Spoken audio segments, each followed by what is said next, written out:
Olá, esta é a terceira aula do minicurso das atividades formativas de verão da Cosmos CBPF 2025, minicurso Universo Superfluido. Comigo, esse trabalho, esse minicurso, ele é diretamente associado à minha linha de investigação, uma linha de investigação que eu desenvolvo em conjunto com o professor Luiz Gustavo Almeida, da Universidade Federal do Acre. Bem, essa é a terceira aula. O título dessa terceira aula é o Mecanismo de Higgs. Vocês devem estar ouvindo um barulho. O ventilador está muito quente nesse momento. Eu estou um pouco melhor da garganta, mas ainda assim estamos convivendo com temperaturas dramáticas aqui no Rio de Janeiro. Nesse sentido, eu peço que desconsiderem o vazamento de áudio do ventilador e que nós sigamos em frente. Bem, essa é a capa do livro, nós temos apresentado nas aulas anteriores, e eu dividi a minha aula dessa forma, assim, o que é o Higgs, o que é o mecanismo de Higgs, né? Eu vou apresentar o Vorticon, vou falar do campo de Higgs como parâmetro de ordem, a superfluidez relativística e a persistência de longo alcance. No fim, eu vou comentar acerca do limite não relativístico. Tem um paper, 56 páginas, que saiu no JREP de 2015, mais ou menos na mesma época em que o trabalho do Huang estava sendo encerrado. Esse paper é do Espinosa et al. Né? Tem um grupo grande de autores, Espinosa, Giudice, Enrico Moragante, Antônio Riotto, e Antônio são três, né? Do Departamento de Física Teórica, tem Leonardo Senatori também, são quatro. Ele foi publicado e está com 260 citações. É um trabalho bem interessante sobre esse tema e é uma revisão bem relevante acerca desse tipo de campo.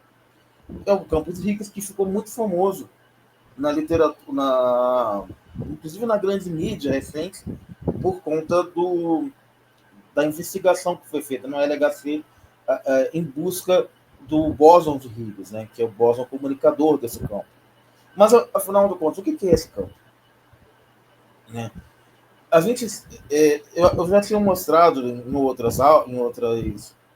nas outras vezes as transformações de simetria. Em geral, nos meus vídeos, eu sempre falo muito do problema da simetria, né? Que a quebra da simetria. Simetrias representam correntes conservadas, ou seja, representam grandezas físicas conservadas, e elas são um guia para os físicos, no sentido de onde que físicos sempre procuram grandezas conservadas para descrever um sistema em termos dessas grandezas conservadas. E, uma vez encontradas as grandezas conservadas, elas são importantes porque, mesmo como nós temos uma situação em que uma determinada grandeza deixa de ser conservada, isso corresponde a uma quebra de simetria. Enquanto nós temos, e essa quebra, a quebra da simetria, nos dá um caminho para investigar, mesmo quando a simetria, mesmo na ausência da simetria. Então, nós temos que a simetria, o estabelecimento da simetria, que são as grandezas conservadas, permite nos entender até a física, inclusive na ausência da simetria. Então, a gente consegue fazer esse estudo, né, de quando determinada simetria está quebrada. Simetrias aqui no sentido algébrico, lá da teoria de grupos mesmo. Então,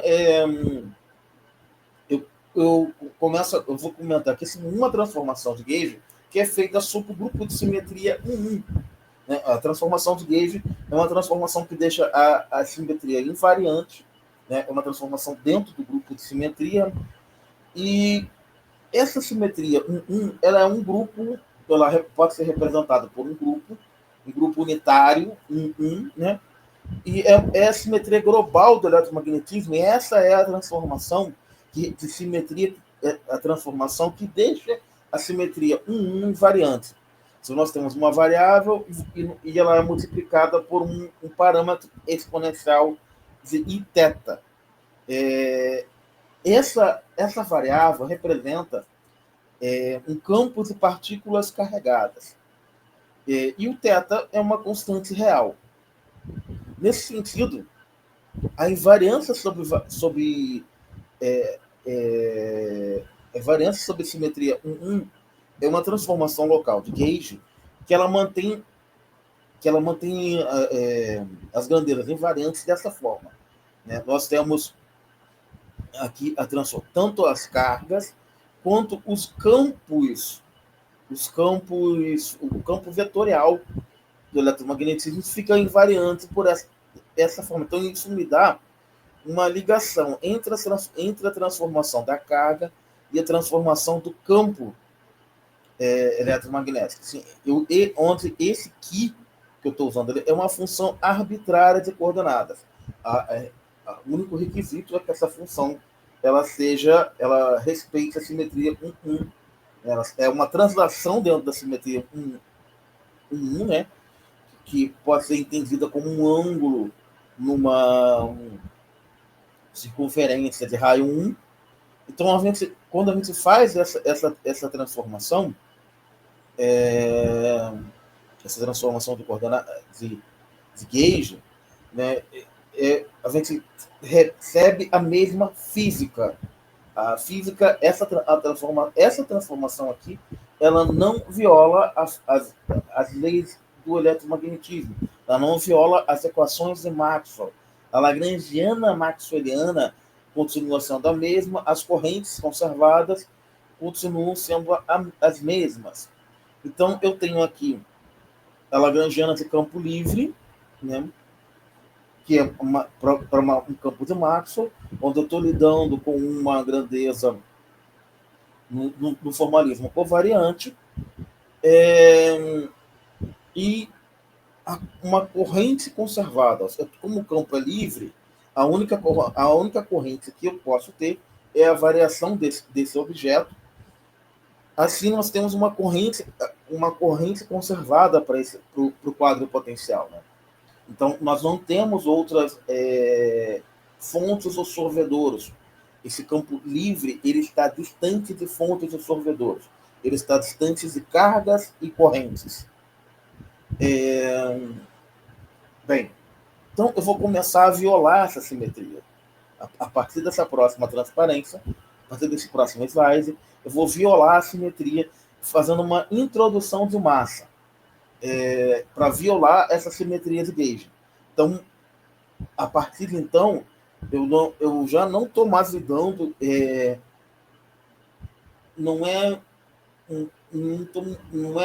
seria um campo ainda, eu poderia ainda dizer que são campos livres atuando em algum tipo de meio como a condutividade. A massa poderia ter uma ação como equivalente a uma condutividade, uma propriedade do meio, né? A gente poderia pensar nesses termos de uma massa sendo equivalente a uma propriedade do meio, a uma condutividade. Pois bem, e com isso, na lagrangiana, o que me aparece é um termo de massa que tem essa carinha que eu estou mostrando aí para vocês. Então, eu vou quebrar agora uma simetria local, que é uma simetria que é 1 cross SU2. 1 são os grupos essa simetria é representada pelos grupos unitários unidimensional, e SU2 é o Special Unitary Group, né, em 2 dimensões. Essa seria uma simetria em teoria de partículas e campos, que representaria uma unificação do eletromagnetismo com o setor da força forte. Então, eu introduzo esse cara em campo de Higgs, eu vou quebrar essa simetria, vou introduzir o campo de Higgs, e o que vai acontecer é como se eu estivesse introduzindo um tipo de condutividade no meio, tipo de propriedade do meio, né? Então, nós vamos lidar com uma multicomponente do campo que é não nulo. O valor esperado do vácuo desse campo é não nulo. Nós temos um vácuo complicado. Aí nós temos um vácuo que interage com as partículas. Esse é o sentido do que eu estou dizendo, que em certo sentido, então, introduzir uma propriedade para o meio quer dizer que eu estou introduzindo um vácuo não trivial. Então, esse vácuo aqui, que em algum sentido está me representando que eu tenho uma massa, ou que eu tenho uma supercondutividade. Essas coisas são mais ou menos equivalentes. E a introdução disso implica em massa de excitações do campo do líquido, ou seja, o campo ele tem flutuações e ele tem um estado constante, que é de uma força, um vácuo constante, um estado ground state, né, um estado fundamental que é constante, e ele tem flutuações nesse estado fundamental que são dadas por essa massa aí, a massa de Higgs.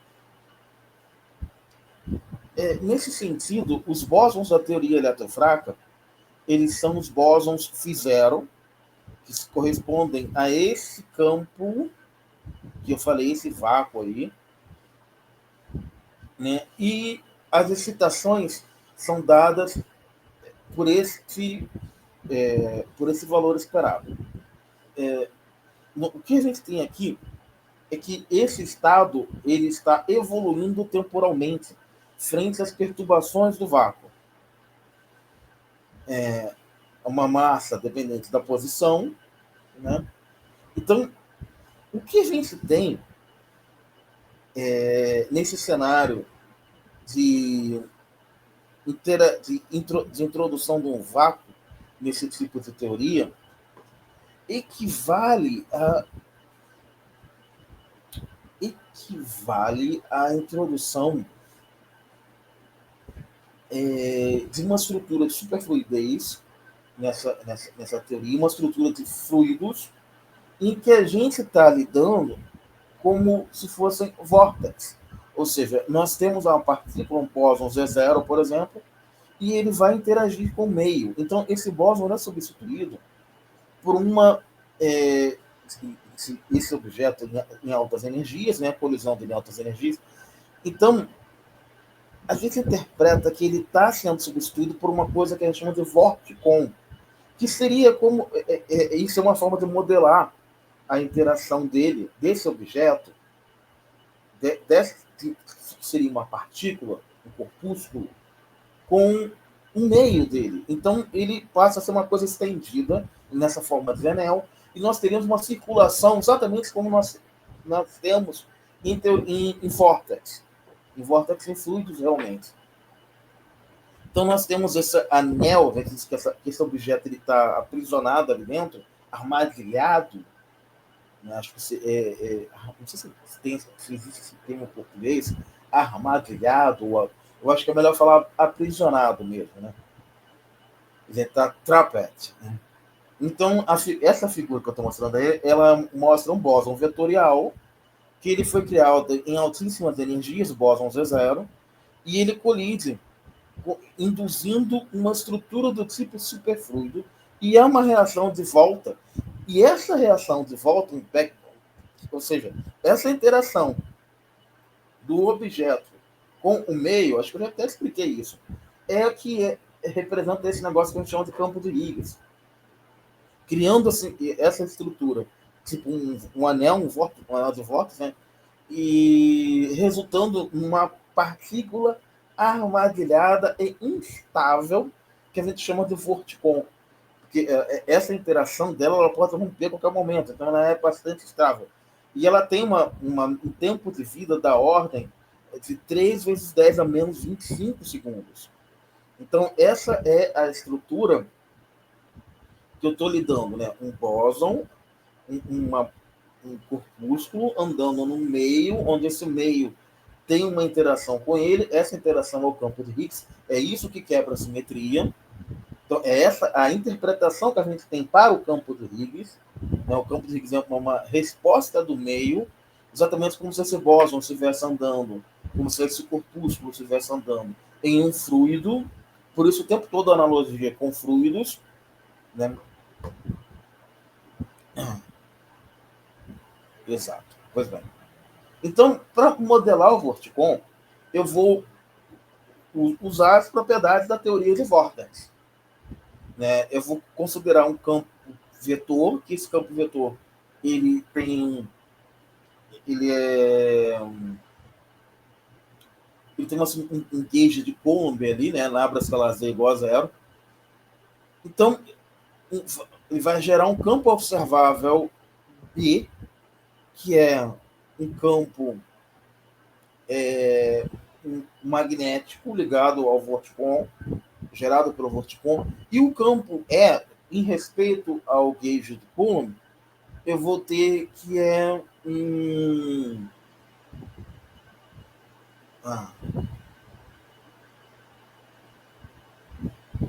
Nossa, tá escrito aqui, me deu um branco. Que é apenas a parte da variação temporal do campo Z. Né? E eu demonstro isso o tempo todo quando, em outros lugares, quando eu mostro a variação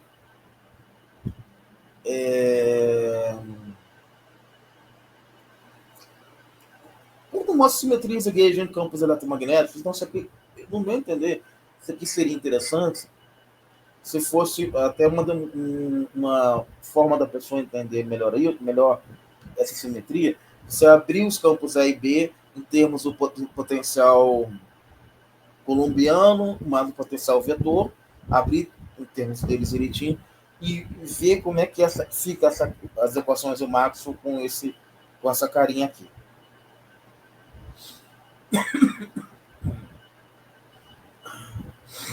Desculpa. A garganta ainda não está boa. Pois bem, vamos lá.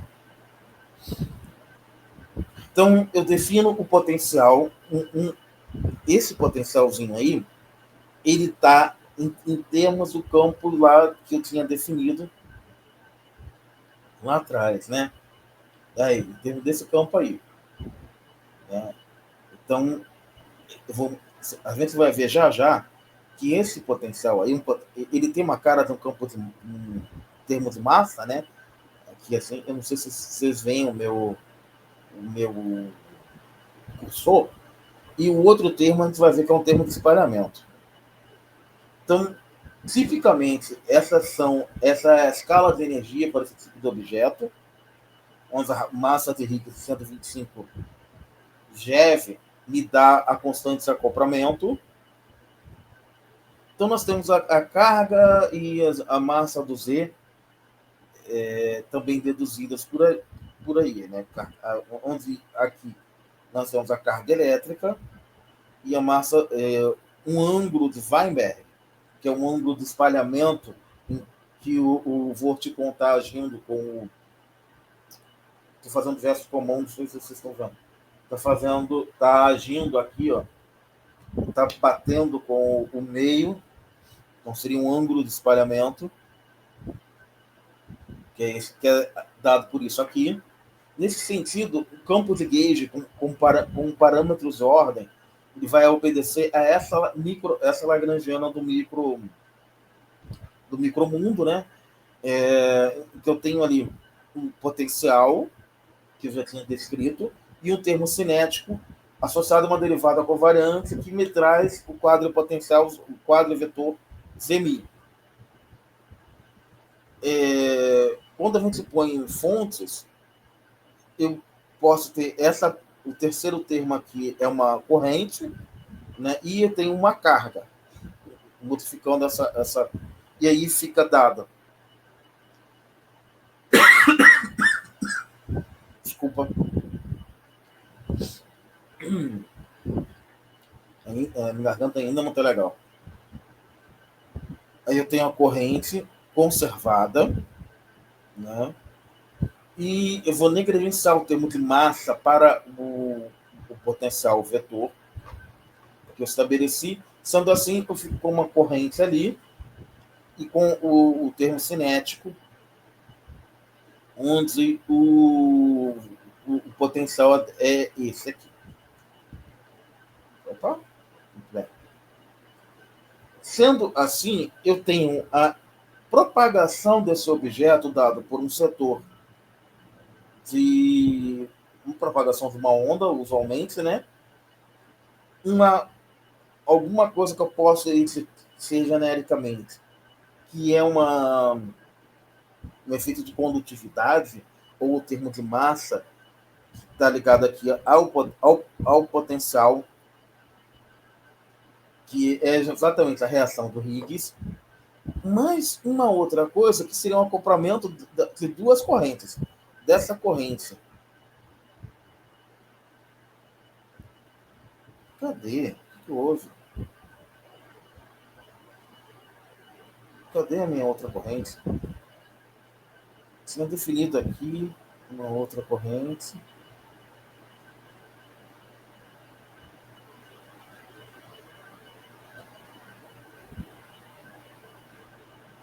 Cadê? É bom que eu dou um tempo na minha voz, né? Para minha garganta se recuperar um pouquinho. Tá, ele não quer achar? Está de má vontade comigo. Então, eu tenho essas duas correntes, que são correntes de Higgs, como eu tinha definido anteriormente. Essa equação do movimento é uma equação de Klein-Gordon, né? E esse aqui é um termo de massa.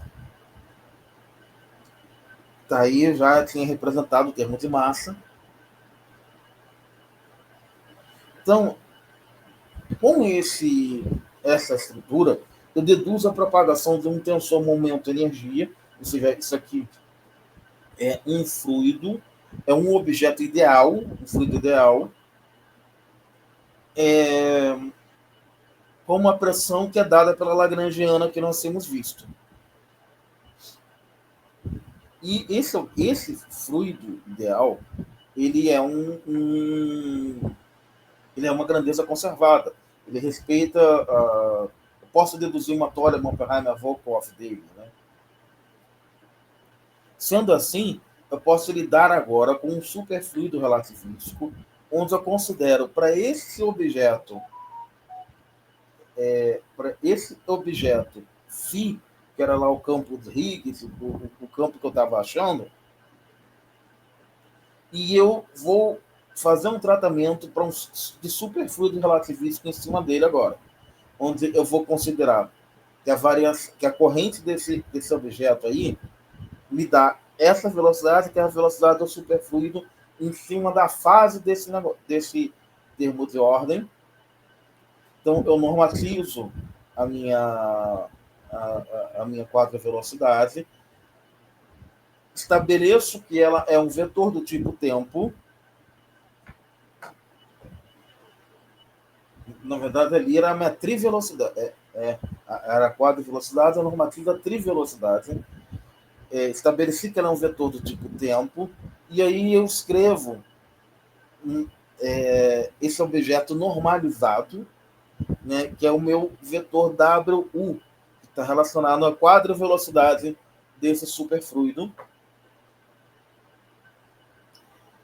que obrigatoriamente obedece, por ser um vorticon, por ter aquelas propriedades de vórtex, tem uma circulação em termos do vórtex, ele obedece à quantização do Sanger.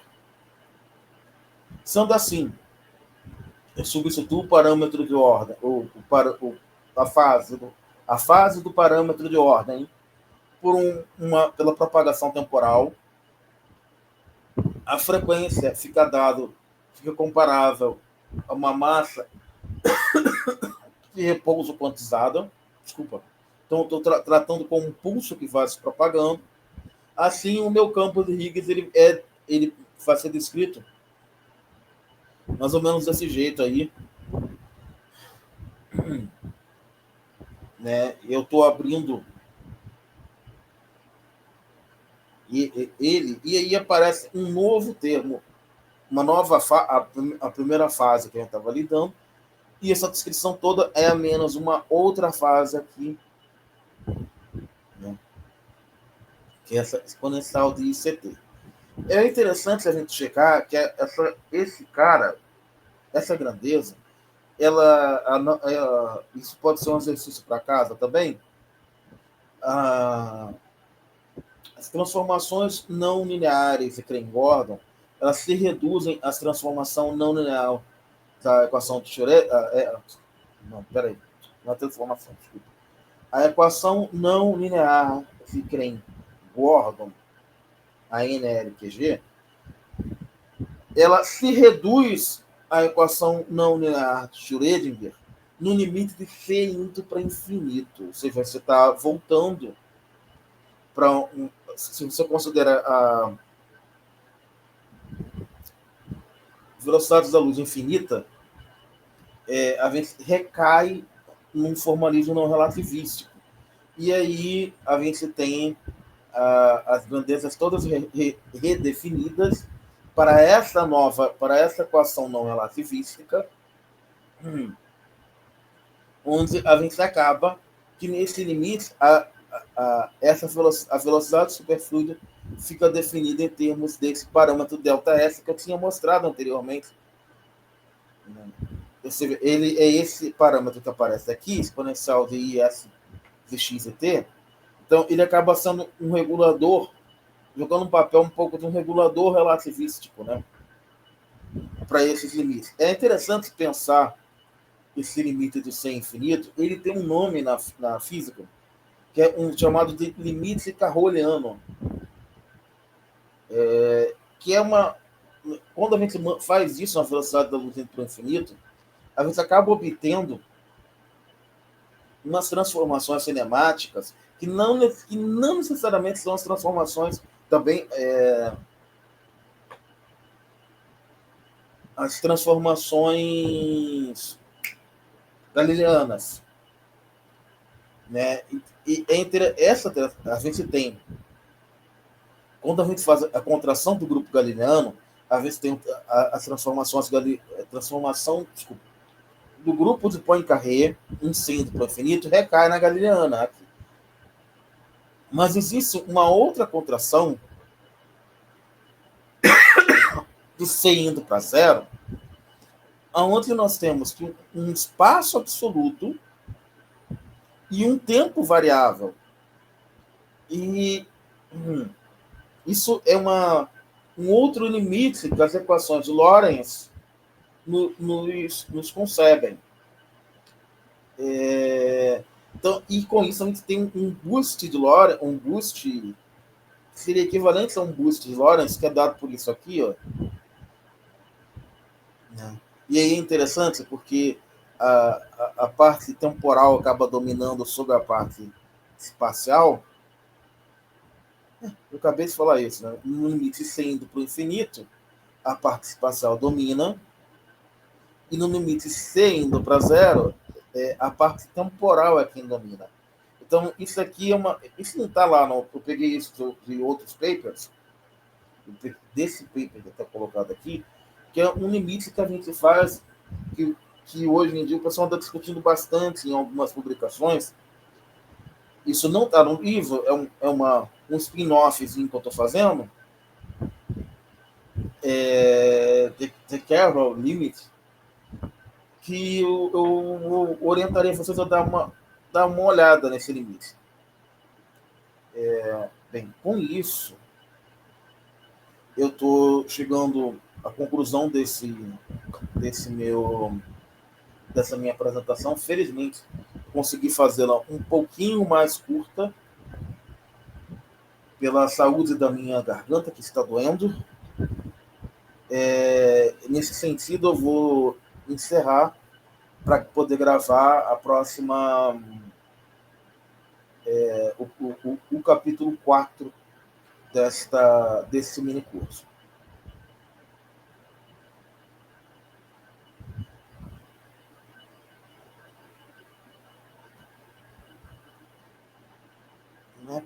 atenção.